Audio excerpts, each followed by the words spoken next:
দেখেন কোরআন কি কিতাব, কত ভয়ঙ্কর কিতাব।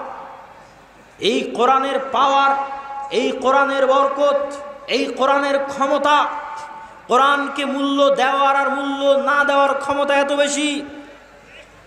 ওমর ইবনুল খাত্তাব রাদিয়াল্লাহু তাআলা আনহু, অর্ধ জাহানের শাসক, অর্ধ পৃথিবীর খলিফা, তাকে চিঠি লিখেছে জেরুজালেম থেকে তার সাহাবীরা যে আমরা জেরুজালেম ঘেরাও করে রেখেছি, জেরুজালেম বিজয় করার জন্য আপনাকে আসতে হবে। বাইতুল মুকাদ্দাসের চাবি পাদ্রী খলিফাতুল মুসলিমিন ছাড়া কারো হাতে দিবে না। ওমর রাদিয়াল্লাহু তাআলা বললেন আনা আতি, আমি আসছি বলে উনি এই যে রওনা দিলেন জীর্ণ শীর্ণ কাপড় পরে, টুটা ফাটা তালি দেওয়া কাপড় পরে, রাখালকে উটের পিঠে রেখে নিজে রশি ধরে টানছেন। এই মুহূর্তে উনি ওল্ড জেরুজালেম, পুরাতন জেরুজালেম শহরের প্রবেশ মুখে। হাজার হাজার লক্ষ লক্ষ খ্রিস্টান পাদ্রী অপেক্ষায় আছে, আসবে অর্ধজাহানের শাসক। 4000 সাহাবী অপেক্ষায় আছে, আসবেন আমিরুল মুমিনিন। ওমর রাদিয়াল্লাহু তাআলা আনহু যখন ঢুকছেন জীর্ণ শীর্ণ পোশাকে, রাখালকে উটের পিঠে বসিয়ে নিজে রশি ধরে টেনে, তখন হন্তদন্ত হয়ে সাহাবীরা ছুটে এসে ওমর রাদিয়াল্লাহু তাআলা আনহুকে বলছেন, আমিরুল মুমিনিন, আজকে গোটা খ্রিস্টান বিশ্বের সামনে আপনি আমাদের অপমান করে দিলেন। গোটা খ্রিস্টান বিশ্ব অপেক্ষায় আছে। বাপরে বাপ, বাইতুল মুকাদ্দাস সমর্পণ করে দিচ্ছে, যেই বাইতুল মুকাদ্দাস সারা পৃথিবীর বিনিময়ে খ্রিস্টানরা রাজি হবে না। ইউরোপের কি নাই, জার্মান ফ্রান্স ইংল্যান্ডের কি নাই যে জার্মান ফ্রান্স ইংল্যান্ডকে সিরিয়ার মাটিতে যুদ্ধ করতে হবে? জার্মান ইংল্যান্ড ফ্রান্সের কি নাই যে জার্মান ইংল্যান্ড ফ্রান্সকে ফিলিস্তিনের মাটিতে যুদ্ধ করতে হবে? ইহুদিদের কি নাই, ট্রাম্পের কি নাই যে জেরুজালেমকে রাজধানী করতে হবে? গোটা দুনিয়া আমাদের দিয়ে দেন, বলেন যে বাইতুল মুকাদ্দাস মুসলমানদের দিয়ে দাও, গোটা দুনিয়া তোমাদের দিয়ে দিলাম। আমরা মুসলমানেরা কোনো বাংলাদেশ চাই না, পাকিস্তান চাই না, কিচ্ছু চাই না, সব নিয়ে চলে যাও, খালি মক্কা মদিনার বাইতুল মুকাদ্দাস আমাদেরকে দাও। দিয়ে দেন, কোনো দিন রাজি হবে না। সারা পৃথিবীর বিনিময়ে বাইতুল মুকাদ্দাস দিতে রাজি হবে না। বাইতুল মুকাদ্দাসে তাদের নবীর মা মারিয়াম আলাইহিস সালাতু ওয়াস সালাম বাইতুল মুকাদ্দাস খেদমত করেছে, ঝাড়ু দিয়েছে। ঈসা আলাইহিস সালামের মা মারিয়াম আলাইহিস সালাতু ওয়াস সালাম, ঈসা আলাইহিস সালামের জন্ম জেরুজালেমে, তাদের বিশ্বাস অনুযায়ী ঈসা আলাইহিস সালামের মৃত্যু জেরুজালেমে, আমাদের বিশ্বাস ঈসা আলাইহিস সালাম জীবিত আসমানে। তাদের দাবি অনুযায়ী ঈসা আলাইহিস সালামের কবর জেরুজালেমে। ইহুদিদের দাবি অনুযায়ী দাউদ আলাইহিস সালাতু ওয়াস সালাম, সত্য কথা, দাউদ আলাইহিস সালাম সারা পৃথিবী রাজত্ব করেছে জেরুজালেমে বসে, বাইতুল মুকাদ্দাসে বসে। সুলাইমান আলাইহিস সালাতু ওয়াস সালাম সারা পৃথিবী রাজত্ব করেছে বাইতুল মুকাদ্দাসে বসে, বাইতুল মুকাদ্দাসে সিংহাসন রেখে, জেরুজালেমের সিংহাসন রেখে সারা পৃথিবী শাসন করেছে। ওই বাইতুল মুকাদ্দাস ইহুদি খ্রিস্টানদের নিকটে সবচেয়ে সম্মানী ওই বাইতুল মুকাদ্দাস ওমর ইবনুল খাত্তাবের হাতে সমর্পণ হচ্ছে। আর ওমর ইবনুল খাত্তাব এসেছেন জীর্ণ শীর্ণ পোশাক পরে, ওমর ইবনুল খাত্তাব এসেছেন উটের রশি ধরে টানতে টানতে। সাহাবীরা হন্তদন্ত হয়ে এসে বলছে মান সম্মান সব শেষ। ওমর রাদিয়াল্লাহু তাআলা বলছেন, খামোশ শোনো, আমি ওমর মরুভূমির রাখাল, আমার কোনো ইজ্জত ছিল না, আমার কোনো সম্মান ছিল না, আমার কোনো পাওয়ার ক্ষমতা ছিল না।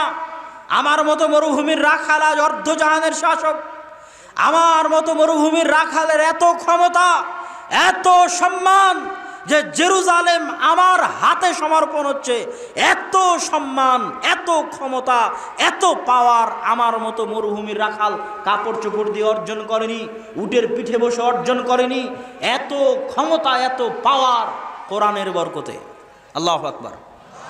এই কোরআনকে যদি তোমরা অবমূল্যায়ন করো, সাহাবীদের বলতেছি, এই কোরআনকে যদি তোমরা অবমূল্যায়ন করো, যতই দামি কাপড় পরে থাকো আর যতই পারমাণবিক বমের মালিক হও না কেন, তোমাদের কপালে অপমান লেখা আছে, তোমাদের কপালে লাঞ্ছনা লেখা আছে। আর সব ছেড়ে দাও, কিছু নাই, ফকির তুমি, মিসকিন তুমি, কিন্তু মূল্যায়ন করো কোরআনকে। পৃথিবীর পারমাণবিক শক্তিধর রাষ্ট্র তোমার সামনে এসে নমনম করবে। এইটা কোরআনের বরকত, এইটা কোরআনের ক্ষমতা। এটা তো কাপড় চোপড় দিয়ে অর্জন করিনি, আর উটের পিঠ দিয়ে অর্জন করিনি। এই বরকত কোরআনের বরকত। এই কোরআনের কারণে আল্লাহ কোনো জাতিকে উত্থান ঘটান, আর এই কোরআনকে অবমূল্যায়ন করার কারণে আল্লাহ কোনো জাতির অধঃপতন ঘটান। আজ কল্পনা করেন আমাদের এই উপস্থিত মজলিসে হাজারো মানুষ, রাস্তাঘাট বাজারে যত মানুষ আছে সব মিলে লাখো মানুষ। এই লাখো মানুষের মধ্যে কয়জন আজ পবিত্র কোরআন তেলাওয়াত করেছে? কয়জন? আমি, আপনি, আশেপাশে, ডানে বামে, সামনে, কয়জন? সারা মাসে কয়জন কোরআন তেলাওয়াত, কোরআন খুলে দেখেছে? সারা বছরে কয়জন কোরআন খুলে দেখেছে? আর এই জায়গায় কল্পনা করেন আজ যদি সারা বাংলাদেশের প্রত্যেকটা মানুষ সকালবেলা উঠে কোরআনের বরকতে বরকতমণ্ডিত হতো। আমি কোরআন পড়লাম মানে আমি কোরআনের বরকত নিলাম, আমার বাড়িতে কোরআন পড়া হলো মানে আমার বাড়ি কোরআনের বরকত নিল। সারা বাংলাদেশের প্রত্যেকটা মানুষ কোরআন পড়লো মানে সারা বাংলাদেশ কোরআনের বরকত নিল। তো সারা জাতি যদি কোরআনের বরকতে বরকতমণ্ডিত হয়ে যায়, ওই জাতিকে থামানোর মতো, ওই জাতিকে আটকানোর মতো, আর ওই জাতিকে অপমান করার মতো কোনো শক্তি পৃথিবীতে জন্ম নেয়নি। কিন্তু আমি আপনি যদি কোরআন না পড়ি, কোরআন মূল্যায়ন না করি, কোরআন না বুঝি, না বুঝার চেষ্টা করি, তাহলে এই যে কাপড় দিয়ে জড়িয়ে আপনার বাড়ির তাকে রাখা আছে, হাজারবার চুমা দিলেও, হাজারবার বুকে জড়ালেও এই কোরআন কিয়ামতের মাঠে আপনার বিরুদ্ধে কথা বলবে যদি না পড়েন। বুঝাতে পারিনি মনে হয়? আপনার ভালোবাসার কমতি নেই, আপনি হাজারবার চুমা দেন, হাজারবার বুকে লাগান, নিচে আরবি লেখা পড়ে গেলে উঠিয়ে রাখেন, এর কোনো দাম নাই বাবা।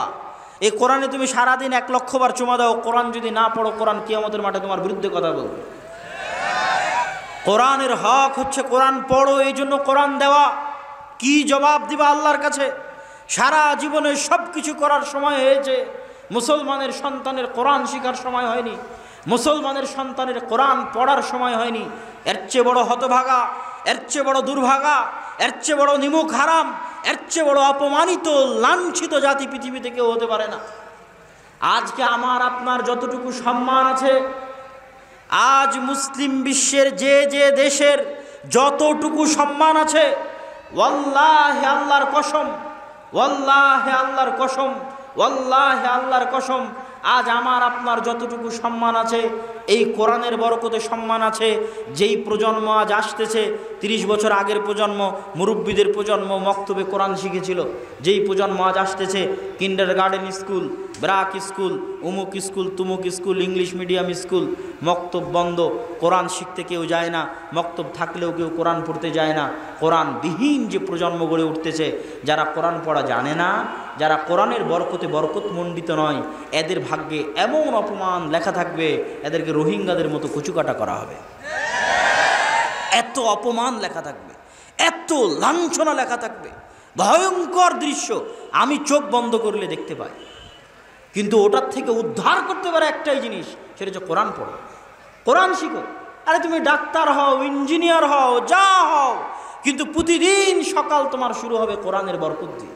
তুমি নিজে কোরআনের বরকতে বরকতমণ্ডিত হবে, গোটা পরিবার কোরআনের বরকতে বরকতমণ্ডিত হবে, গোটা দেশ, গোটা জাতি কোরআনের বরকতে বরকতমণ্ডিত হবে। কোরআনের বরকতে গোটা দেশ পরিপূর্ণ হয়ে যাবে। তখন এই জাতিকে অপমানিত করবে এরকম ক্ষমতা, এরকম শক্তিধর কেউ দুনিয়াতে জন্ম নেয়নি। সম্মানিত উপস্থিতি, কোরআন শিক্ষার গুরুত্ব বুঝাতে গিয়ে আপনাকে বলি, আপনাদের এই চাঁপাইনবাবগঞ্জ অঞ্চলের মানুষের মসজিদগুলোতে মক্তব চালু আছে, এটা আমার জরিপ। থাকা ভালো, চলুক, আলহামদুলিল্লাহ।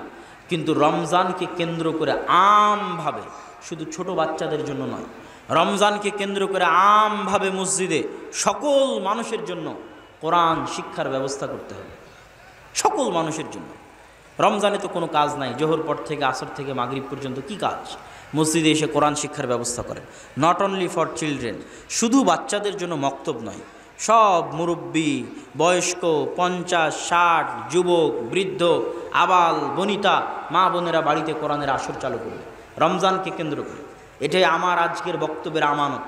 দোহাই লাগে আল্লাহ সুবহানাহু ওয়া তাআলার, আনশুদুকুম বিল্লাহ, আল্লাহ সুবহানাহু ওয়া তাআলার ওয়াস্তে আপনাদেরকে বলছি, রমজান মাসের সবচেয়ে বড় প্রস্তুতি হচ্ছে কোরআনের বরকতে গোটা চাঁপাইনবাবগঞ্জ জেলাকে বরকতমণ্ডিত করে দিন।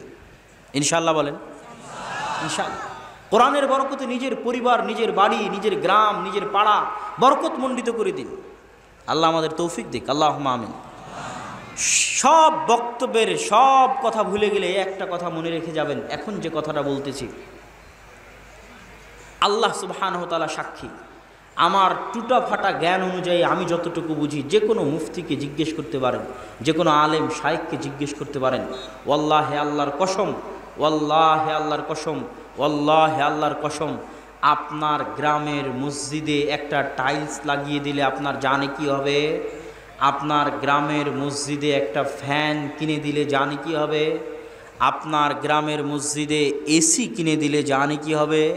আপনার গ্রামের মসজিদে ছাদ কিনে দিনে জানে কি হবে? গ্রামের একটা ভাঙ্গা বেড়া ভাঙ্গা টিনের মসজিদে কোরআন শিক্ষার ব্যবস্থা করলে আল্লাহর কসম, আল্লাহর কসম, আল্লাহর কসম, ওই রকম লাখো এসি দান করার চাইতে, ওই রকম কোটি টাইলস দান করার চাইতে, ওই রকম শত ব্যাগ সিমেন্ট দান করার চাইতে, ওরকম হাজার টন রড দান করার চাইতে বেশি নেকি হবে একটা কোরআনের আসর চালু করলে ইনশাআল্লাহ। বক্তব্যের সব অংশ ভুলে গেলে এ একটা অংশ আপনাদের হাতে ধরি, পায়ে ধরি, এ একটা অংশ ভুলে যাবেন না। যদি মসজিদের উন্নয়নের কথা আসে, সবার আগে যেন আমার এই কথা মাথায় থাকে যে আব্দুল্লাহ বিন আব্দুর রাজ্জাক বলে গেছিল সুবাগ হাই স্কুল মাঠে, কি বলে গেছিল? যে একটা মসজিদের ছাদের রডের ব্যবস্থা করতে, সিমেন্টের ব্যবস্থা করতে, টাইলসের ব্যবস্থা করতে, একটা মসজিদের এসির ব্যবস্থা করতে খরচ করলে জানে কি হবে? ওই দেয়ার চরাঞ্চলে, নদীর ওপারে চরাঞ্চলে একটা ভাঙ্গা টিন ভাঙ্গা বেড়ার মসজিদে যদি আমি কোরআন শিক্ষার ব্যবস্থা করে দিতে পারি, তার চেয়ে হাজার গুণ লাখো গুণে বেশি নাকি হবে ইনশাআল্লাহ। এই একটা কথা আব্দুর রাজ্জাক বিন ইউসুফ, আপনাদের শ্রদ্ধেয়, আপনাদের গ্রামের, আপনাদের এলাকার মানুষ আসবেন, বক্তব্য দিবেন, তার পুরো বক্তব্য যদি ভুলে যান, আমার এই একটা কথা যেন না ভুলেন, এটা আমার করজোরে রিকোয়েস্ট। কোরআনের বরকতে রমজান মাসে গোটা চাঁপাইনবাবগঞ্জ যতজন এখানে উপস্থিত হয়েছেন, নিজ নিজ এলাকায় ফিরে গিয়ে আজকেই সিদ্ধান্ত নেবেন কোরআনকে কেন্দ্র করে সবার জন্য, আবাল বৃদ্ধ বনিতা শিশু বয়স্ক সকলের জন্য কোরআনের দার্স উন্মুক্ত হবে। নারীরা কোরআন শিখবে, বৃদ্ধরা কোরআন শিখবে, বাচ্চারা কোরআন শিখবে, দোয়া শিখবে। কোরআনের বরকতে গোটা জাতিকে বরকতমণ্ডিত করতে হবে। এটা রমজানের সবচেয়ে বড় প্রস্তুতি। কোরআনবিহীন রমজানের কোনো মূল্য নাই। রমজানের সব সম্মান কোরআনের বরকত, লাইলাতুল কদরের সব সম্মান কোরআনের বরকত। সম্মানিত উপস্থিতি, রমজান মাসের দ্বিতীয় প্রস্তুতি, রমজান মাসের দ্বিতীয় প্রস্তুতি যদি আপনাকে বলি, তাহলে সবার আগে আপনাকে বুঝতে হবে শয়তান কাকে বলে, শয়তান কি করতে পারে। আমরা দুনিয়াতে যত মানুষ গুনাহ করি, সব মানুষ আমাদের নিজেদের অন্তরকে কন্ট্রোল করতে না পারার জন্য গুনাহ করি।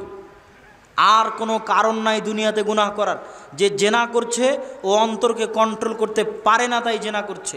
যে সুদ খাচ্ছে ও অন্তরকে কন্ট্রোল করতে পারে না তাই সুদ খাচ্ছে। যে চুরি করছে ও অন্তরকে কন্ট্রোল করতে পারে না তাই চুরি করছে। আর কোনো কারণ নাই গুনাহের, একটাই কারণ, সেটা হচ্ছে আমাদের অন্তরের ওপর কন্ট্রোল ক্ষমতা দুর্বল। কেন? আমাদের এই অন্তরের ওপর ক্ষমতা আছে শয়তানের। কার ক্ষমতা আছে? এই ক্ষমতা আল্লাহ শয়তানকে দিয়েছে।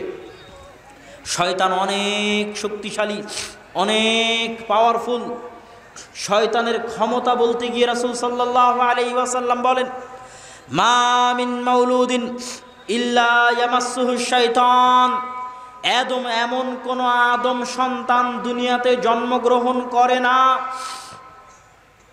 যে আদম সন্তান জন্ম নেওয়ার পরে সর্বপ্রথম তার গায়ে শয়তানে টাচ করে না, স্পর্শ করে না। এমন কোনো আদম সন্তান দুনিয়াতে জন্মগ্রহণ করে না। আর এই স্পর্শ করা কাল্পনিক রূপক অর্থে নয়, বাস্তবে স্পর্শ করা। হাত্তা ইস্তাহিল্লা সারেখা, শয়তানের স্পর্শে ওই ছোট বাচ্চা কেঁদে ওঠে। তাহলে শয়তানের সাথে আমাদের সম্পর্ক এত মজবুত, এত শক্তিশালী, আমাদের উপর শয়তানের প্রভাব এত মজবুত, এত শক্তিশালী যে জন্ম হওয়ার পরে সবার আগে কে আমাদেরকে স্পর্শ করার সুযোগ পেয়েছে? শয়তান। ইল্লা মারিয়াম ও ইবনুহু, তবে মারিয়াম এবং তার সন্তান ঈসাকে শয়তান স্পর্শ করেনি। আল্লাহু আকবার। দ্বিতীয় হাদিস, রাসূল সাল্লাল্লাহু আলাইহি ওয়াসাল্লামের, এমন কোন আদম সন্তান পৃথিবীতে নাই ইল্লা ওয়ালাহু কারিনান, যে আদম সন্তানের দুটো বন্ধু নাই, কারিনুম মিনাল মালাইকা ওয়া কারিনুম মিনাশ শাইতান, একটা হচ্ছে শয়তান বন্ধু আর একটা হচ্ছে ফেরেশতা বন্ধু। জন্মের পর থেকে এখানে যত জন বসে আছে প্রত্যেকের সাথে দুইজন করে আছে। আমার সাথে দুইজন আছে, এনার সাথে দুইজন আছে, প্রত্যেক মানুষের সাথে দুইজন আছে, একটা ফেরেশতা একটা শয়তান, একটা ফেরেশতা একটা শয়তান। তাহলে শয়তান আমাদের সাথে কত ওতপ্রোতভাবে জড়িত। এগুলো কি আপনার কাছে কাল্পনিক মনে হয় না বাস্তব? বাস্তব, এগুলো কাল্পনিক নয়। দেখেন, যদি কাল্পনিক হয় তাহলে পৃথিবী সৃষ্টির আর কোনো রহস্য বাকি থাকে না। কি করতে আল্লাহ পৃথিবী সৃষ্টি করবেন আর আমাকে আপনাকে সৃষ্টি করবেন? আপনি যদি একটা গেম খেলেন, গেম খেলার মতো যদি ভিলেন না থাকে যাকে ধরে আপনি মারবেন, এরকম যদি কোনো ভিলেন না থাকে, ওই গেম খেলে তো মজা নাই। পৃথিবীতে আপনি একটা গেম চালু করে দিয়েছে আল্লাহ সুবহানাহু ওয়া তাআলা। শুরুতেই আমরা আমাদের ভিলেন ইবলিস আর তার বাহিনী, যাও আদম সন্তানকে পথভ্রষ্ট করো। গেম কোরআন এবং হাদিস দিয়ে দিয়েছে, নবী রাসূল দিয়েছে, আদম সন্তানকে সৎ পথে দেখাও। এখন আদম সন্তান কোন দিকে যাবে এটাই তো গেম। মরা পর্যন্ত এখন যুদ্ধ করো, কোন দিকে যাবা, হারবা কি জিতবা এখন তোমার ব্যাপার। ভিলেন তোমার শয়তান, বন্ধু তোমার নবী রাসূল ফেরেশতা কোরআন হাদিস, কোন দিকে এখন তুমি যাবা। এটাই তো গেম, এটাই তো খেলা। এই খেলা যদি শয়তান না থাকে তো এই খেলা তো জমবে না।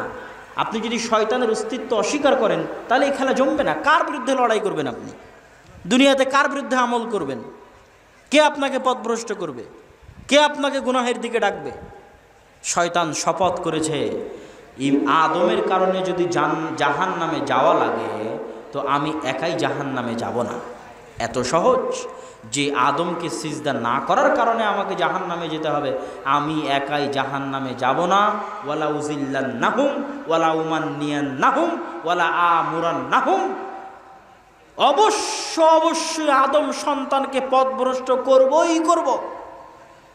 শয়তানের শপথ কোরআনে। অবশ্যই আদম সন্তানকে ডান দিক থেকে বাধা দিব সিরাতে মুস্তাকিমে যেতে, আদম সন্তানকে বাম দিক থেকে বাধা দিব সিরাতে মুস্তাকিমে যেতে, আদম সন্তানকে সামনে থেকে বাধা দিব সিরাতে মুস্তাকিমে যেতে, আদম সন্তানকে পিছে থেকে বাধা দিব সিরাতে মুস্তাকিমে যেতে। লায়ার সুদু লায়াজলিসু লিকুল্লি মারসাদ, শয়তান আদম সন্তানের প্রত্যেকটা পদক্ষেপে অপেক্ষারত থাকে যেন ওই প্রত্যেকটা ধাপ তাকে ভুল পথে পরিচালিত করতে পারে শয়তান। এটা শয়তানের শপথ, এটা শয়তানের টার্গেট। এই জন্য কোরআনে আল্লাহ বলেছে, ইন্নাশ শাইতানা লাকুম আদুউম মুবিন, শয়তান তোমাদের প্রকাশ্য শত্রু। আমেরিকা, ইসরায়েল, ইহুদি, খ্রিস্টানদের গালি দিয়ে লাভ নাই। ওই আমেরিকা, ইসরায়েল, ইহুদি, খ্রিস্টান, হিন্দু, এদের সাথে আপনার কবে যুদ্ধ হবে কেউ জানে না, কিন্তু সকাল থেকে সন্ধ্যা পর্যন্ত জন্মের পর থেকে আপনাকে জাহান নামে নিয়ে যাচ্ছে যে শয়তানটা, ওর সাথে তো যুদ্ধ শুরু করেন। বুঝতে পারেননি মনে হয়? ও তো আপনার সাথে আছে, এখনও আছে। ও তো সবচেয়ে বড় শত্রু। আল্লাহ কোরআন এটাই বলেছে, ইন্নাশ শাইতানা লাকুম আদুউম মুবিন। শয়তান যদি নাই থাকবে, শয়তান নাই যদি নাই থাকবে, তুমি কোরআন পড়তে চাও? ঠিক আছে, কোরআন পড়ার আগে বলবা আউযু বিল্লাহি মিনাশ শাইতানির রাজীম। হে আল্লাহ, আপনার নিকটে পরিত্রাণ চাই বিতাড়িত শয়তান হতে। সালাত আদায় করতে চাও? সালাত আদায়ের মধ্যে কোরআন তেলাওয়াত করতে হবে। শুরুতে বলবা আউযু বিল্লাহি মিনাশ শাইতানির রাজীম। হে আল্লাহ, আপনার নিকটে পরিত্রাণ চাই বিতাড়িত শয়তান হতে। শয়তান যদি নাই থাকবে তো 14 বারই দোয়া পড়ে লাভ কি? কথা মানে বুঝাতে পারিনি আমি কি আপনাদেরকে কথা বুঝাতে পেরেছি? কি লাভ 1000 বার 1,00,000 বার এই দোয়া পড়ে? মানে শয়তান এত ভয়ঙ্কর, শয়তানের অস্তিত্ব এত বাস্তব যে মুসলমান কোরআন পড়লে আগে শয়তান থেকে বাঁচতে চাও, অনেক ভয়ঙ্কর। শয়তান থেকে বাঁচার দোয়া পড়ো, বিশাল ভয়ঙ্কর। সালাত আদায় করতে চাও, শয়তান থেকে বাঁচার দোয়া পড়ো, বিশাল ভয়ঙ্কর। এত ভয়ঙ্কর, এত ভয়ঙ্কর যে কোরআন খুললেই শয়তান, হাদিস খুললেই শয়তান, দোয়া পড়লেই শয়তান। রাসূল সাল্লাল্লাহু আলাইহি ওয়াসাল্লাম বলছেন, ইদা দাখালা আহাদুকুম ফি বাইতিহি ওয়ালাম ইয়াযকুর ইসমাল্লাহ, যখন তোমাদের কেউ কোনো বাড়িতে প্রবেশ করে আর বাড়িতে প্রবেশ করার সময় আল্লাহর নাম নিল না। আল্লাহর নাম কি? আসসালাম। সালাম কার নাম? সালাম কার নাম? আল্লাহর নাম। সালাম মানে শান্তি। যখন কেউ বাড়িতে প্রবেশ করে এবং আল্লাহর নাম না নেয়, আসসালামু আলাইকুম না বলে, তখন শয়তান চিৎকার করে বলে, সঙ্গী সাথী, এই বাড়ি মাবিতুকুম ওয়া আশাউকুম, এই বাড়ি তোমাদের থাকার জায়গা, এই বাড়ি তোমাদের খাওয়ার জায়গা। তো দেখেন, সালাম দিবেন তো সালামের সাথে শয়তানের সম্পর্ক। হাদিস বলছে প্রত্যেকটা দোয়া, প্রত্যেকটা ইবাদত, সবগুলোর সাথে খালি শয়তানের সম্পর্ক।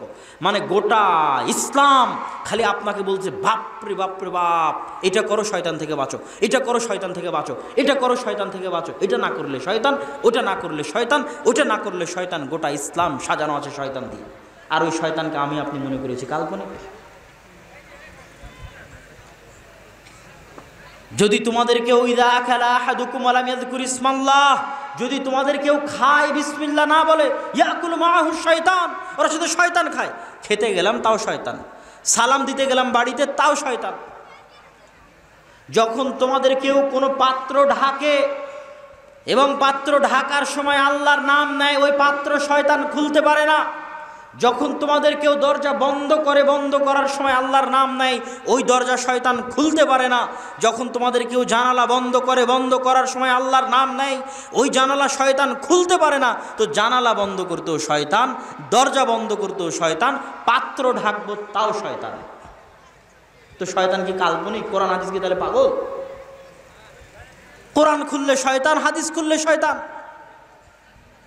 আমি আপনাকে বুঝাতে চাচ্ছি, হে যুবক, বিশেষ করে তোমাদেরকে, আমাদের শয়তান সবচেয়ে বড় ধোঁকা কোথায় দেয়? আমরা গান শোনার সময় মনে করি যে আমার মজা লাগছে তাই গান শুনছি। সকালবেলা ঘুমানোর সময় মনে করি, ফজরের সময়, যে আমার ঘুমাতে ভালো লাগছে তাই ঘুমাচ্ছি। কিন্তু আসলে কাহিনী কি? আসলে কাহিনী হচ্ছে আমার কানে গানকে ভালো লাগাচ্ছে কে? আমার কানে বাজনার আওয়াজকে ভালো লাগাচ্ছে কে? সকালবেলা আমাকে ফজরে ঘুম থেকে উঠতে দিচ্ছে না কে? যুবক, আমার আপত্তি নাই, তুমি আরো 1000 দিন গান শুনো, কিন্তু আল্লাহর ওয়াস্তে তোমার হাতে ধরি, পায়ে ধরি, এই ধোকায় থাকিও না যে তোমার আনন্দের জন্য, তোমার মজার জন্য তুমি গান শুনছো। আল্লাহর কসম, তোমার সবচেয়ে বড় শত্রু শয়তান তোমার কানের মধ্যে বসে গানের আওয়াজকে তোমার কানে ভালো লাগায়, তোমার কাছে ভালো লাগে না, শয়তানে ভালো লাগায়। এখন এই বিশ্বাস নেওয়ার পরে তুমি শোনো, কিন্তু এই বিশ্বাস যদি না করো তাহলে যুদ্ধ তো হবে না। তুমি তো আগেই অস্ত্র সমর্পণ করে দিলাম যে আমার নিজেকে আমি আত্মহত্যা করছি, তো যুদ্ধ কার সাথে করবো? যুদ্ধ তো হবে না। তোমার মনে করতে হবে, ঠিক আছে আমাকে মারা হচ্ছে, কিন্তু এই মারাটা আমি মারছি না, এটা শয়তানে মারছে। তারপরেও মার খাও, কিন্তু এই মনে করে খাও যে মারটা কে দিচ্ছে, মারটা কে দিচ্ছে। তাহলে কোনোদিন যুদ্ধ হতে পারে। তুমি যদি মনে করো আমার মজার জন্য গান শুনছি, তো কোনোদিন গান ছাড়া হবে না বাবা। তুমি যদি মনে করো আমার আনন্দের জন্য ফজরে ঘুমাচ্ছি, তো কোনোদিন ফজরে আর উঠা হবে না। আর তুমি যদি এইটা জানার পরেও ঘুমাও যে তোমাকে ঘুম পাড়াচ্ছে কে? ঘুম পাড়াচ্ছে কে? গান শোনাচ্ছে কে? তাহলে অন্তত কোনোদিন যুদ্ধ হওয়ার সম্ভাবনা আছে, কোনো না কোনো দিন যুদ্ধ হওয়ার সম্ভাবনা আছে। বাপরে বাপ, এই বেয়াদব শয়তান আমাকে এতগুলো গুনাহ করিয়ে নিল, অন্তত কোনো না কোনো দিন যুদ্ধ হওয়ার সম্ভাবনা আছে। আর যদি মনে করো তোমার আনন্দ, তোমার মজা, যুদ্ধ শেষ, অস্ত্র সমর্পণ হয়ে গেছে। ইবনুল কাইয়িম রাহিমাহুল্লাহ বলছেন, যে ব্যক্তির কান গানের আওয়াজ শুনতে অভ্যস্ত হয়ে গেছে, শয়তানের দাসত্ব গোলামি করতে করতে করতে করতে গানের আওয়াজ শুনতে অভ্যস্ত হয়ে গেছে, মৃত্যুর পূর্ব মুহূর্তে ওর কানে যদি কালেমা লা ইলাহা ইল্লাল্লাহ পড়া হয়, তো কালেমার আওয়াজ ওর কানে ঘৃণা লাগে। নাউজুবিল্লাহ, কত ভয়ঙ্কর কথা। যার কান গানের আওয়াজ শুনতে অভ্যস্ত হয়ে গেছে, ওই কানের কাছে মৃত্যুর পূর্বে যদি কালেমা পড়া হয়, তো ওই কানে ঘৃণা করে কালেমার আওয়াজকে, কালেমা পড়ার ভাগ্য হয় না। অতএব কানকে অভ্যস্ত বানিও না, দাস বানিও না, গোলাম বানিও না গান বাজনা। না হলে এই কান কালেমাকে অস্বীকার করে বসবে। তোমার মৃত্যুর সময়, তোমার বিপদের সময় অস্বীকার করে বসবে কালেমাকে। অতএব গান বাজনার দাস এবং গোলাম বানিও না কানকে। সম্মানিত উপস্থিতি, শয়তানের কথা বলছিলাম যে শয়তানের থিওরিটা কি ইসলামে, শয়তানের থিমটা কি ইসলামে। শয়তানে ইসলামের থিম যত আমি স্পষ্ট করতে পারবো তত মানুষ বেশি হেদায়েতের রাস্তায় আসতে পারবে। প্রত্যেকটা ইবাদত শয়তানের খপ্পর থেকে বাঁচানোর জন্য। আপনাকে আজকে দুটো ইবাদত বুঝিয়ে যাই, দুটো ইবাদত কিভাবে আপনাকে শয়তান থেকে বাঁচাবে। একটা সালাত, একটা সিয়াম। দুটো ইবাদত দেওয়াই হয়েছে যেন মানুষ শয়তানের দাসত্ব থেকে বের হয়ে আসতে পারে। এই জন্যই সালাত আর সিয়াম দেওয়া, আর কোনো কারণ নাই। এই দুটো আপনাকে ব্যাখ্যা আমি দিব যে কিভাবে সালাত আর সিয়াম দেওয়া হলো। সালাত আর সিয়াম দেওয়াই হলো শয়তান থেকে বাঁচার জন্য, যেন আমি আপনি শয়তানের সাথে যুদ্ধ করতে পারি। এই জন্য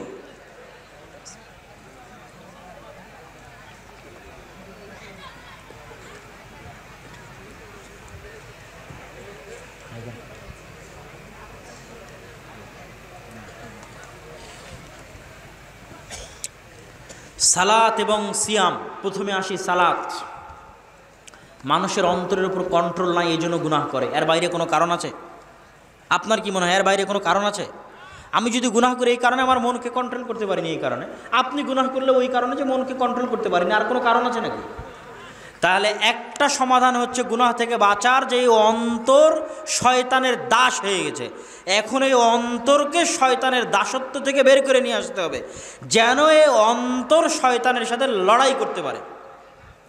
তো আপনি যখন আরবিতে ভর্তি হবেন, তো আরবিতে ভর্তি হওয়ার পর আপনাকে যদি বলা হয় যে আপনাকে যুদ্ধ করতে হবে, তো তার জন্য ট্রেনিং লাগবে না? লাগবে না?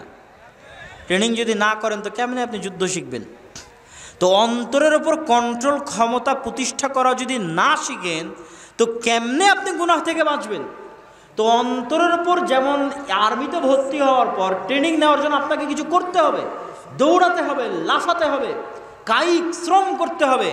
এরকম অন্তরের ওপর কন্ট্রোল ক্ষমতা কায়েম করার জন্য আপনাকে কাজ করতে হবে, কাজ। আর ওই কাজের এক নাম্বার কাজ হচ্ছে শয়তানের সাথে জিহাদ করে, শয়তানের সাথে যুদ্ধ ঘোষণা করে, যে যা মন তা করে করি, যত গুনাহ আছে যা করে করি, সুদ খাই খাই, ঘুষ খাই খাই, জেনা করি করি, বিড়ি খাই খাই, সিগারেট খাই খাই, যত গুনাহ করে করি, আমি যত বড় গুনাহগার হই না কেন সব বিসর্জন দিলাম। গুনাহ করছি করলাম, কিন্তু একটা জিনিসে চুল পরিমাণ ছাড় দেব না। বিড়ি খালে বিড়ি খাওয়া থেকে উঠে গিয়ে, জেনা করলে পতিতালয় থেকে বের হয়ে গিয়ে, সুদ খেলে সুদ খাওয়া শেষ করে বের হয়ে গিয়ে, ঘুষ খেলে ঘুষ খাওয়া শেষ করে বের হয়ে গিয়ে 5 ওয়াক্ত সালাত শয়তানের বিরুদ্ধে যুদ্ধ করে মসজিদে আদায় করবই করব। এটা হচ্ছে পৃথিবীতে শয়তানের বিরুদ্ধে সবচেয়ে বড় জিহাদ, সবচেয়ে বড় যুদ্ধ। কি জন্য? আপনি তো নিজেকে যদি ট্রেনিং আপ না করেন তা অন্তরের উপর কন্ট্রোল ক্ষমতা কায়েম করবেন কীভাবে? আর ট্রেনিং তো কিছু না করলে ট্রেনিং হবে না। না করলে কেমনে ট্রেনিং হবে? ঘরে বসে থেকে ট্রেনিং হবে না। তো যখন আপনি এই চ্যালেঞ্জ নেবেন, যত বড় গুনাহগার হয় হই, বিড়ি সিগারেট খাই খাই, কিন্তু 5 ওয়াক্ত নামাজে মসজিদে যাবই যাব। একবার যদি শয়তানের সাথে যুদ্ধ করে 5 ওয়াক্ত নামাজে নিজেকে মসজিদে নিয়ে যাওয়ার উপর কায়েম ও দায়েম করতে পারেন, একবার যে আপনার অন্তরের উপর এতখানি কন্ট্রোল ক্ষমতা আপনার প্রতিষ্ঠা হয়ে গেছে যে আপনি যে কোনো বিনিময়ে শয়তানের সাথে যুদ্ধে জিতে 5 ওয়াক্ত সালাতে মসজিদে যানই যান, এতটুকু যদি কন্ট্রোল ক্ষমতা আপনার অন্তরের উপর কায়েম হয়ে থাকে, ধীরে ধীরে বাকি যে গুনাহগুলো আছে ওগুলো বাদ হয়ে যাবে। আর মানুষ জিজ্ঞেস করে অমুক নামাজি নামাজ আদায় করার পরে তো গুনাহ করে, ওই নামাজি 5 ওয়াক্ত সালাতে মসজিদে যায় না। আমার চ্যালেঞ্জ থাকলে আপনি পরীক্ষা করবেন, যে কোনো নামাজির বিরুদ্ধে আপনি অভিযোগ করবেন যে এই নামাজি তো কিসের নামাজি, তো গুনাহের কাজ করে। চ্যালেঞ্জ থাকলে আজকে লিখে নিয়ে যাবেন, ওই নামাজির টানা প্রতিদিন 1 ওয়াক্ত মিস না দিয়ে, জরুরি কোনো প্রয়োজন ছাড়া, অ্যাক্সিডেন্ট মৃত্যু ছাড়া, কোনো জরুরি প্রয়োজন ছাড়া 1 ওয়াক্ত সালাত মসজিদে মিস দেয় না, এরকম নামাজি নয়। কেন? এটা হচ্ছে পৃথিবীর সবচেয়ে বড় জিহাদ, শয়তানের বিরুদ্ধে সবচেয়ে বড় যুদ্ধ। তাহলে সালাত দেওয়া হয়েছে কি থেকে বাঁচতে বলেন তো? কি থেকে বাঁচার জন্য সালাত দেওয়া হয়েছে? শয়তান থেকে বাঁচতে। দলিল কি খালি যুক্তি? জি না, খালি যুক্তি নয়, হাদিস থেকে আপনাকে দলিল দিই। রাসূল সাল্লাল্লাহু আলাইহি ওয়াসাল্লাম বলছেন, মা মিন কারিয়াতিন এমন কোনো গ্রাম, এমন কোনো জঙ্গল, এমন কোনো মরুভূমি, এমন কোনো সমুদ্র যেখানে মাত্র 2 বা তার চেয়ে বেশি মুসলমান বাস করে। মাত্র কয়জন মুসলমান? মাত্র 2টা মুসলমান বাস করে। ইংল্যান্ডের কোন এক খ্রিস্টান নগরীতে 2টা মুসলমান বাস করে? কোন আফ্রিকার জঙ্গলে 3টা মুসলমান বাস করে? কোন সমুদ্রের জাহাজের মধ্যে মাত্র 3টা মুসলমান আছে? রাসূল সাল্লাল্লাহু আলাইহি ওয়াসাল্লাম বলছেন, যদি ওই 2টা মুসলমান আজান দিয়ে, ইকামত দিয়ে 5 ওয়াক্ত সালাতের জামাত কায়েম না করে, ইল্লাস্তাহওয়াদা আলাইহিমুশ শয়তান, এরা সবগুলো একদিন না একদিন শয়তানের গোলাম হয়ে যাবে। এরা কেউ নিজের ঈমান আমল টিকাতে পারবে না, কেউ না। এরা সব শয়তানের গোলাম হয়ে যাবে। যেমন ভাবে পালবিহীন ভেড়াকে নেকড়ে বাঘে খেয়ে ফেলে, এই রকম জামাত বিচ্ছিন্ন 5 ওয়াক্ত সালাতের জামাতে উপস্থিত হয় না, এই রকম মুসলমান শয়তানের গোলাম, শয়তানের দাস, ওর অন্তর শয়তানের দাসত্ব বরণ করবেই করবে। কেন? যুদ্ধে হেরে গেছে, প্রথম যুদ্ধে হেরে গেছে শয়তানের বিরুদ্ধে। আমি তো বলিনি আপনাকে সব গুনাহ ছেড়ে দিতে হবে। যারা ডানে এবং বামে দাঁড়িয়ে আছেন তাদেরকে অনুগ্রহ করব, পিছে অনেক জায়গা খালি আছে, আপনারা পিছন থেকে দেখতে পাবেন। যদি পিছনে বসেন মাঠটা দেখতে সুন্দর লাগবে। আপনাদের শ্রদ্ধেয় শায়েখ আসার আগে আগে আমরা চাই যে মাঠের পরিবেশ আরেকটু সুন্দর হয়ে যাক। অতএব আশেপাশে দাঁড়িয়ে না থেকে আপনারা পিছনে গিয়ে বসেন। বারায়ে মেহেরবানি, বারায়ে কারাম, কোরআন এবং হাদিসের এই বরকতের মাজলিসের আদব রক্ষা করবে। স্বেচ্ছাসেবক ভাইদের দৃষ্টি আকর্ষণ করছি, তোমরাও একটু দায়িত্ব পালন করো। তবে আলোচনা করছিলাম সালাত কিভাবে, সালাত দেওয়াই হলো কিভাবে আপনাকে শয়তানের খপ্পর থেকে বাঁচাতে। এবার আসে সিয়াম। সিয়াম দেওয়াই হয়েছে আপনাকে শয়তান থেকে বাঁচাতে। কিভাবে মনোযোগ আকর্ষণ করছি, হে চাঁপাইনবাবগঞ্জবাসী, হে সুবাগবাসী, সিয়াম দেওয়াই হয়েছে শয়তানের কবল থেকে, শয়তানের দাসত্ব থেকে, শয়তানের ষড়যন্ত্র থেকে মুসলমানকে বের করে আনার জন্য। কি জন্য? রাসূল সাল্লাল্লাহু আলাইহি ওয়াসাল্লাম বলেছেন, ইন্নাশ শাইতানা ইয়াজরি মাজরাদ দাম, শয়তানের এত পাওয়ার, শয়তানের এত ক্ষমতা যে শয়তান মানুষের রগে রগে চলতে পারে, রক্ত কণিকা, রক্ত নালীতে চলতে পারে, এত ক্ষমতা শয়তানের। ইবনুল কাইয়িম রাহিমাহুল্লাহ বলছেন, যখন মানুষ রোজা রাখে, যখন মানুষ সিয়াম রাখে, না খেয়ে থাকার কারণে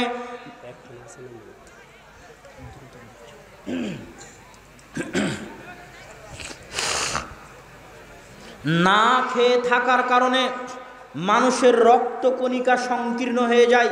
ইবনুল কাইয়িম রাহিমাহুল্লাহ লিখছেন, যখন রমজান মাসে মানুষ রোজা রাখে তখন মানুষের রক্ত কণিকা সংকীর্ণ হয়ে যায়। সংকীর্ণ হয়ে আসার কারণে শয়তান ওই রক্ত কণিকার মধ্যে প্রবেশ করতে পারে না। আল্লাহু আকবার। তাহলে আপনি শয়তান থেকে যদি বাঁচতে চান, যেমন সালাত আদায় করতে হবে, সিয়াম পালন করতে হবে। সিয়াম পালন করলে আপনার রক্তকণিকা সংকীর্ণ হয়ে যাবে, শয়তান ঢুকতে পারবে না। আর যত বেশি খাবেন, যত পেট পরিপূর্ণ করে খাবেন, সারাদিন খাওয়া দাওয়া যত বেশি খাবেন, আপনার রক্তনালিকা তত ফোলা ফোলা থাকবে, ফাঁকা ফাঁকা থাকবে, আর তত বেশি শয়তান প্রবেশ করবে, আর আপনি তত বেশি পথভ্রষ্ট হয়ে যাবেন খালি খাবারের কারণে। এই জন্য সোমবারের সিয়াম রাখেন, বৃহস্পতিবারের সিয়াম রাখেন, শয়তানকে কষ্ট দেন। আপনি সোমবারে সিয়াম রাখলে শয়তান কষ্ট পায়, কেন? ও ঢুকতে পারে। মুনাফিকের খাতা থেকেও বাদ, জাহান্নামীদের লিস্ট থেকেও বাদ। ও জাহান্নাম থেকেও মুক্ত, ও মুনাফিক থেকেও মুক্ত। এত বড় ফজিলত কালকে শুরু করেন, দেখি পারেন কিনা। শয়তানের সাথে কত যুদ্ধ করা লাগবে, কালকে থেকে শুরু করেন। প্রত্যেক ওয়াক্তে দেখবেন শয়তান কোনো না কোনো ঝামেলা লাগিয়ে বসে আছে। এটা শয়তানই লাগায়। This is serious, not joking. আমি মজাক করছি না। প্রত্যেক ওয়াক্তে দেখবেন শয়তান কোনো না কোনো ঝামেলা লাগিয়ে বসে আছে, আপনাকে মসজিদে যেতে দিবে না। এত বেয়াদব, আপনি যেতে পারবেন না মসজিদে। 40 দিন চেষ্টা করেন, কয়দিন পারেন। শয়তান একদম জান প্রাণ দিয়ে মাথা পাগল করে আপনার পিছনে লেগে পড়বে, এমন এমন পরিবেশ তৈরি করবে, কোনো না কোনো এক ওয়াক্তে বলবে একে মিস করাবোই মসজিদ থেকে। পারবেন না, অনেক কঠিন জিনিস। তাহলে টানা 40 দিন যদি কোনো বান্দা শয়তানের সাথে যুদ্ধ করে জিতে যায়, যদি জিতে যায়, তাহলে যে তার অন্তরের উপর এতখানি কন্ট্রোল ক্ষমতা কায়েম করতে পেরেছে যে টানা 40 দিন 5 ওয়াক্ত সালাতে 5 বার শয়তানের সাথে 4-5 20 200 বার যুদ্ধে জিতেছে। আল্লাহু আকবার। তো যার অন্তর টানা 40 দিন 200 বার শয়তানের সাথে জিততে পারে যুদ্ধ করে, এতখানি কন্ট্রোল ক্ষমতা ওর অন্তরের উপর আছে, ও জাহান্নামে যাওয়ার মতো পাপ আসলে করতে পারবে না, সম্ভব হবে না ওর দ্বারা করা। কেননা ওর অন্তর তো ওর কাবু হয়ে গেছে, শয়তান তো ওর কাছে হেরে গেছে, ওর অন্তর তখন ওর অধীনে। এতক্ষণ তো ওর অন্তর ছিল শয়তানের অধীনে, ও ছিল শয়তানের গোলাম। টানা 40 দিন শয়তানের সাথে যুদ্ধ করতে করতে করতে করতে 200 বার শয়তান যুদ্ধে পরাজিত হয়েছে। 200 বার যুদ্ধে পরাজিত হওয়ার পরও টানা 40 দিন 5 ওয়াক্ত সালাতে মসজিদে হাজির থাকতে পেরেছে। তো 5 ওয়াক্ত সালাতে মসজিদে হাজির থাকতে পারার মাধ্যমে ও প্রমাণ করেছে যে ওর অন্তর আর শয়তানের গোলাম নাই, ওর অন্তর এখন আর নিজের কাবু হয়ে গেছে। আর এই ট্রেনিং কোর্স যে সম্পূর্ণ করে ফেলবে, যার অন্তর এতখানি কাবু হয়ে যাবে, ও জাহান্নামে যাওয়ার মতো গুনাহ করবে না, কেননা ওর অন্তর তখন ওর কন্ট্রোলে। এই জন্য জাহান্নামের আযাব থেকে মুক্ত। এবার আসেন রমজানের ট্রেনিং 30 দিন, সালাত 40 দিন, রমজান কয় দিন? 30 দিন। তো 30 দিন কি খালি না খেয়ে থাকার নাম সিয়াম? 30 দিন কি খালি না খেয়ে থাকার নাম রোজা? রাসূল সাল্লাল্লাহু আলাইহি ওয়াসাল্লাম বলেছেন যে, রাসূল সাল্লাল্লাহু আলাইহি ওয়াসাল্লাম কি বলেছে? মাল্লাম ইয়াদা কাওলা যুরি ওয়াল আমালা বিহি ফালাইসা লিল্লাহি হাজাতুন আন ইয়াদা তুআমাহু ওয়া শারাবাহু। কোনো মানুষ রোজা রাখার পরে, না খেয়ে থাকার পরে, ক্ষুধার্ত থাকার পরে, পিপাসার্ত থাকার পরে যদি গুনাহের কাজ পরিত্যাগ করতে না পারে, তাহলে আল্লাহর কোনো প্রয়োজন নাই ওর ক্ষুধার্ত থাকার, আল্লাহর কোনো প্রয়োজন নাই ওর পিপাসার্ত থাকার। তাহলে কি শুধু সিয়াম মানে না খেয়ে থাকা, না অন্তর কন্ট্রোল করা গুনাহ থেকে? কথা বলেন না যে গুনাহ থেকে অন্তর কন্ট্রোল করার নামও সিয়াম না? সিয়াম নয়? সিয়াম। দেখেন সিয়ামের যত ফজিলত আছে, গুনাহ করে একটা ফজিলত পাবেন না। আপনাকে পড়ে শোনাই, রাসূল সাল্লাল্লাহু আলাইহি ওয়াসাল্লাম বলেছেন, মান সামা রমাদানা ঈমানান ওয়া ইহতিসাবান গুফিরা লাহু মা তাকদ্দামা মিন যামবিহি। কেউ যদি রমজান মাসে সিয়াম রাখে ঈমান সহ নেকির আশায়, তার পূর্বের সকল গুনাহ ক্ষমা করে দেওয়া হবে। কেউ যদি রমজান মাসে মান কামা, কেউ যদি রমজান মাসে রাত্রি জাগে তারাবির সালাত আদায় করে, টানা 29 দিন 30 দিন তারাবির সালাত আদায় করলো, ওর পূর্বের সকল গুনাহ ক্ষমা করে দেওয়া হবে। কেউ যদি রমজান মাসে লাইলাতুল কদরে রাত জাগে, তার পূর্বের সকল গুনাহ ক্ষমা করে দেওয়া হবে। ফজিলত 3-3টা আমল, 3-3টা উপায় আগের সব গুনাহ মাফ করে নেওয়ার। কিন্তু কাহিনী কি? কাহিনী হচ্ছে প্রত্যেকটাতেই 2টা শর্ত দেওয়া আছে। এটা বলেছে নেকির আশা, আর এটা বলেছে ঈমানের সাথে। একটু বুঝার চেষ্টা করবেন। ঈমানের সাথে কি জন্য? আমরা মুমিন দেখেই তো সিয়াম রাখছি নাকি? আমরা কাফের হলে তো সিয়াম রাখতাম না। আমরা মুমিন দেখেই তো সিয়াম রাখছি।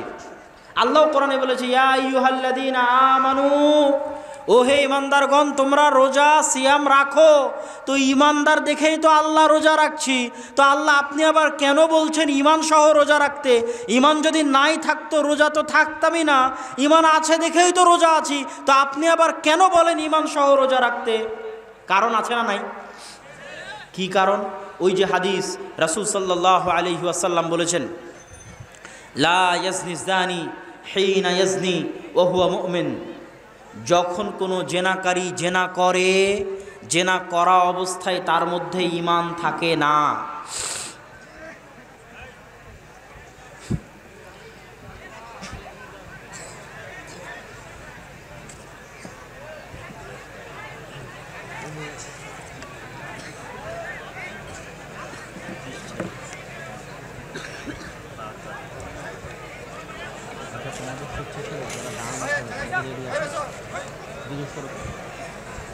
আমরা সবাই চুপচাপ বসে থাকি, বিশৃঙ্খলা করার প্রয়োজন নাই।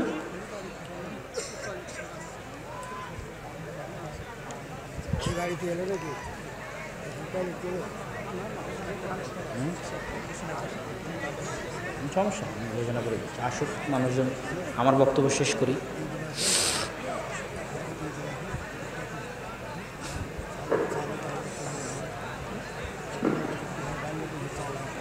পিছনে অনেক জায়গা আছে, যেহেতু আপনাদের শ্রদ্ধেয় শেখ আব্দুর রাজ্জাক বিন ইউসুফ চলে এসেছে, সেহেতু আপনারা যারা চলাচল করছেন, হাঁটাহাঁটি করছেন, রাস্তাঘাট বাজার সবাই প্রতিষ্ঠানে প্যান্ডেলে উপস্থিত হন। গাড়িতে কি ও আচ্ছা আচ্ছা, এই গাড়িতে আসেনি তো, এটা গাড়ি এভাবে নিয়ে আসার তাহলে কি দরকার? না আসছে কিন্তু এই গাড়িতে নাই, এসেছে, আমি তো জানি এসেছে। তাহলে আপনারা বিশৃঙ্খলা না করে আমার আলোচনাটা শুনেন। হ্যাঁ উনি পৌঁছে গেছে সেটা তো বুঝতে পেরেছি, কিন্তু আমি মানুষকে বলছি যে এই গাড়িতে নাই, তাই বলছি। তো আপনারা কি আলোচনা শুনবেন তো? তাহলে একটু শান্তশিষ্ট হয়ে চুপচাপ বসে পড়েন। কি বলছিলাম? রাসূল সাল্লাল্লাহু আলাইহি ওয়াসাল্লাম বলছেন, লা ইয়াজনি জানি হিনা ইয়াজনি ওয়া হুয়া মুমিন। যখন কোনো জেনাকারী জেনা করে, ওই জেনা করার সময়টাতে ওর মধ্যে ঈমান থাকে না। লা ইয়াসরিকু সারিক হিনা ইয়াসরিক ওয়া হুয়া মুমিন। যখন কোনো চোরে চুরি করে, ওই চুরি করার সময়টাতে ওর মধ্যে ঈমান থাকে না। যখন কোনো ডাকাতে ডাকাতি করে, ডাকাত করার সময়টাতে ওর মধ্যে ঈমান থাকে না। যেই সময়টাতে ও জেনা করছে, ওই সময়টাতে ওর মধ্যে আর ঈমান নাই, ঈমান উঠে গেছে। আবার জেনা শেষ হয়ে গেলে আবার ফিরে আসবে ঈমান। ও যখন যেই সময়টাতে চুরি করছে, এক্সাক্ট ওই সময়টাতে ওর মধ্যে ঈমান নাই, ঈমান উঠে গেছে। আবার চুরি করা যখন শেষ হয়ে যাবে, ঈমান আবার ফিরে আসবে। এবার হাদিসে বুঝেন, যদি আপনি রমজান মাসের সিয়াম রাখার পরে গুনাহ করেন, তাহলে কি আপনি 24 ঘন্টা ঈমানের উপর থাকলেন? কথা বলেন না যে ঈমানের উপর থাকলেন? কেননা যখনই আপনি গুনাহ করছেন তখন কি আর আপনার মধ্যে ঈমান আছে ওই সময়টাতে? সিয়াম থাকার পর যদি কেউ রাতের বেলা বিড়ি খায়, তো বিড়ি খাওয়ার সময়টাতে ওর মধ্যে ঈমান নাই। সিয়াম থাকার পরেও যদি কেউ দাড়ি কাটে, তাহলে দাড়ি কাটার সময়টাতে ওর মধ্যে ঈমান নাই। সিয়াম থাকার পরেও যদি কেউ টাকনুর নিচে কাপড় পরে, তাহলে টাকনুর নিচে কাপড় পরিধানের সময়টুকুতে ওর মধ্যে ঈমান নাই। তাহলে মান সামা রমাদানা ঈমানান ওয়া ইহতিসাবান, আগের সব গুনাহ ক্ষমা করে নিতে চাইলে রমজান মাসে 24 ঘন্টা 30 দিন কবিরা গুনাহ যেটা করলে ঈমান উঠে যায়, সগীরা গুনাহ যেটা করলে ঈমান উঠে যায়, এরকম গুনাহ থেকে বেঁচে থাকতে হবে, নাহলে ফজিলত পাওয়া যাবে না। তাহলে রমজান মাসে আপনার জন্য দ্বিতীয় প্রশিক্ষণ কি? টানা 30 দিন কোনো গুনাহ করতে পারবেন না। তাহলে যুবক তোমাকে বলছি, উপস্থিত মা এবং বোনদের বিষয়ে তো কথা থাকবেই। যুবক তোমাকে বলছি, টেক ইট চ্যালেঞ্জ। একবার চ্যালেঞ্জ নিয়ে দেখো, মাত্র 30টা দিন। তুমি কি শয়তানের কাছে এতই দুর্বল? তুমি কি শয়তানের কাছে এতই যায়ীফুন নফস? 30 দিনের জন্য যুদ্ধ করতে পারবে না? কি উপস্থিত জনতা, 30 দিনের জন্য যুদ্ধ করা সম্ভব?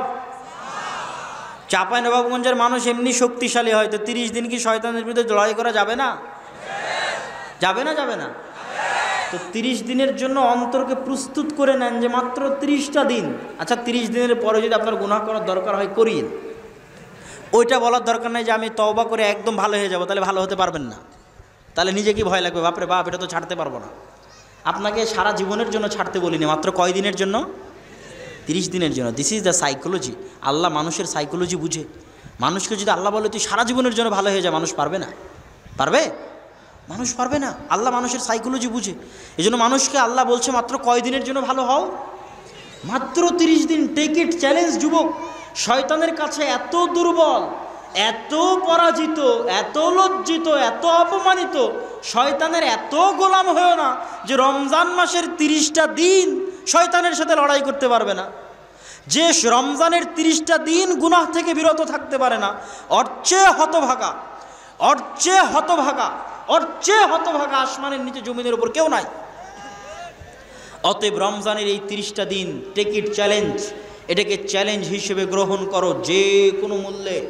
আল্লাহর ওয়াস্তে, আল্লাহর সন্তুষ্টির জন্য যেমন না খেয়ে থাকছি, শয়তানে ঢুকতে পারে না। এমনি তো বন্দি আছে 11 দিন, তো 11 মাস তো এই রক্তের মধ্যে চলেছে না চলেনি? তো 11 মাস যে চলেছে, অর্থ প্রভাব আছে না নাই? তো যখন না খেয়ে থাকবেন তখন প্রভাব কমবে। পাশাপাশি 30 দিন চ্যালেঞ্জ, শয়তানের বিরুদ্ধে যুদ্ধ, মহাযুদ্ধ 30 দিনের জন্য। তৃতীয় বিশ্বযুদ্ধ ঘোষণা করে দিলাম এই রমজান মাসে শয়তানের বিরুদ্ধে। কোনো গুনাহ তুই শয়তান আমাকে দিয়ে করাতে পারবি না, অন্তত রমজান মাসে ইনশাআল্লাহ। আল্লাহ তুমি কবুল করো, আল্লাহুম্মা আমিন। মা ও বোনদের বিরুদ্ধে শয়তান কি করে? শয়তানের সবচেয়ে বড় এজেন্ডা হচ্ছে মা এবং বোন, সবচেয়ে বড় এজেন্ডা। দলিল, রাসূল সাল্লাল্লাহু আলাইহি ওয়াসাল্লাম বলছেন, ইবলিস সমুদ্রের মধ্যে, আটলান্টিক মহাসমুদ্রও হতে পারে, প্রশান্ত মহাসমুদ্রও হতে পারে, কোনো এক মহাসমুদ্রের মধ্যে ইবলিস বিশাল সিংহাসন নিয়ে বসে। সারা দিন শেষে সব শয়তান জমা হয়, আমার শয়তান, আপনার শয়তান, সব শয়তানকে জমা হয়। জমা হয়ে ইবলিসকে রিপোর্ট দেয়, আমি অমুককে আজকে চুরি করিয়েছি, অমুককে আজকে ডাকাতি করিয়েছি, অমুককে জেনা করিয়েছি, অমুককে বিড়ি খাইয়েছি, অমুককে মদ খাইয়েছি। ইবলিস খালি শুনতে থাকে, শুনতে থাকে, শুনতে থাকে। যখন একজন বলে আজ অমুক জায়গায় স্বামী স্ত্রীর মধ্যে তালাক করিয়ে দিয়েছি, ইবলিস লাফ দিয়ে উঠে কোলাকুলি করে। আল্লাহ রাসূলের হাদিস। তাহলে ইবলিসের সবচেয়ে বড় এজেন্ডা হচ্ছে পরিবার ধ্বংস করার এজেন্ডা। কি ধ্বংস করার এজেন্ডা? পরিবার। তালাক মানে খালি আপনি এটা বুঝিয়েন না, এত ছোট বুঝ হলে হবে না, এত মোটা মাথা হলে হবে না যে তালাক করিয়ে দিল মানে খুশি হয়ে গেল। তো তালাক করলে কেন খুশি হয়? তালাক করলে পরিবার ধ্বংস হয়। তো পরিবার আর কি কি কারণে ধ্বংস হতে পারে? আর যত কারণে পরিবার ধ্বংস হতে পারে প্রত্যেকটা কাজই ইবলিসের সবচেয়ে বড় এজেন্ডা। সেটা কি কাজ? মেয়েদেরকে ঘর থেকে বের করে নিয়ে যাও, মেয়েদেরকে বেপর্দা বানিয়ে দাও, মেয়েদেরকে বেহায়া বানিয়ে দাও, মেয়েদেরকে নির্লজ্জ বানিয়ে দাও। যদি সারা পৃথিবীর সব জাতি, সব কওমের মেয়েদেরকে বেহায়া বানানো গেছে, কিসের হিন্দু ওকে বেহায়া বানিয়ে দিয়েছে? হিন্দুরা আগে মাথায় কাপড় দিত, দিত না? দিত না? দিত। হিন্দুরা বেহায়া হয়ে গেছে। খ্রিস্টানদের বেহায়া বানিয়ে দেওয়া হয়েছে। খ্রিস্টান ধর্মে কি পর্দা নাই? পর্দা আছে না নাই? আপনি খ্রিস্টানের বড়দিন খুলে দেখবেন, সব পাদ্রীর মাথায় বোরখার মতো কাপড় থাকে। প্রত্যেকটা খ্রিস্টানদের যারা নাম, ওদের মাথায় আমরা কালো বোরখা পরি, ওরা সাদা বোরখা পরে। তাহলে খ্রিস্টান ধর্মে পর্দা নাই? তো গোটা খ্রিস্টান ধর্মের সব নারীকে বেপর্দা বানিয়ে দিয়েছে। কে করেছে? শয়তানে। কে? এই একমাত্র মুসলমান এদের মেয়েদেরকে পারা গেল না, এদের পরিবার ধ্বংস করতে পারা গেল না। এদের সব মেয়েদেরকে ঘর বাড়ি থেকে বের করে নিয়ে গিয়ে শয়তানের ওয়াসওয়াসায়, শয়তানের প্ররোচনায় এদেরকে এমনভাবে বেহায়া, বেলেল্লা, নির্লজ্জ বানিয়ে দাও যেন সমাজের মধ্যে অবৈধ সম্পর্ক, জেনা, পরকিয়া এত বেড়ে যায়। যখন সমাজে অবৈধ সম্পর্ক, জেনা, পরকিয়া বেড়ে যাবে, তখন সমাজে সংসার টিকবে না ভাঙবে? সমাজে সংসার টিকবে না ভাঙবে? ভাঙবে। সমাজে ভাঙছে। আজ সারা বাংলাদেশের সমাজ এই সমস্ত মেয়েদেরকে শয়তান প্ররোচনা দিয়ে ঘরের বাইরে বের করে নেওয়ার কারণে, যুবকদেরকে প্ররোচনা দিয়ে অবৈধ সম্পর্কে লিপ্ত করতে পারানোর কারণে আজ পরকিয়া, অবৈধ সম্পর্ক, জেনা, ব্যভিচারে সমাজ পচে গলে দুর্গন্ধযুক্ত হয়ে নষ্ট হয়ে গেছে। ঘরে ঘরে তালাক, ঘরে ঘরে ডিভোর্স, ঘরে ঘরে পরকিয়া। তাহলে শয়তানের সবচেয়ে বড় এজেন্ডা হচ্ছে পরিবার ধ্বংস করা, সবচেয়ে বড় এজেন্ডা। এই জন্য যত নারীবাদী আছে এদের সাথে শয়তানের মিটিংও হতে পারে। ইবলিস মিটিং দিয়ে এদের অর্ডার দিতে পারে, করো, সব ধ্বংস করে দাও মুসলমানদের পরিবারদের। এটা শয়তানের সবচেয়ে বড় এজেন্ডা। শয়তান মানুষের সাথে কথা বলতে পারে, যোগাযোগ করতে পারে, এরা সব শয়তানের গোলাম।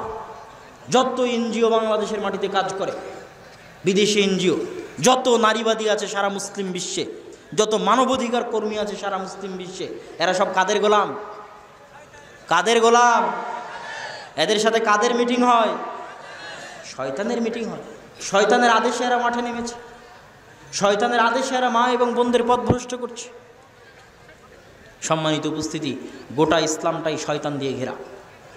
তাহলে সালাত দেওয়া হয়েছে শয়তানের খপ্পর থেকে বাঁচার জন্য, সিয়াম দেওয়া হয়েছে শয়তানের খপ্পর থেকে বাঁচার জন্য। এগুলো